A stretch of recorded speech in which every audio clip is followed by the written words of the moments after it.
तेलंगाना के वज़ीर तालीम सबिता इंदिरा रेड्डी, वज़ीर दाखिला मोहम्मद महबूब अली और वज़ीर अफजाइश मवेशियाँ टी श्रीनिवास यादव ने उस्मानिया यूनिवर्सिटी में नई एडमिनिस्ट्रेशन इमारत की तामीर का संग बुनियाद रखा। इस मौके पर सबिता इंदिरा रेड्डी ने तालीमी निज़ाम में तब्दीली लाते हुए तलबा के मसाइल को हल करने पर तेलंगाना के चीफ मिनिस्टर KCR से इजहार तशक्कुर किया। उन्होंने 35 करोड़ की लागत से नई इंतज़ामिया की इमारत तामीर की जाएगी।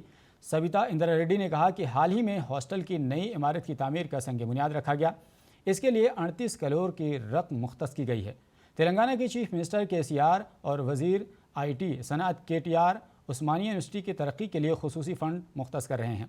सबिता इंदिरा रेड्डी ने कहा कि उस्मानिया यूनिवर्सिटी में जल्द ही एक और हॉस्टल तामीर किया जाएगा और आर्ट्स कॉलेज और B हॉस्टल को तरक्की दी जाएगी।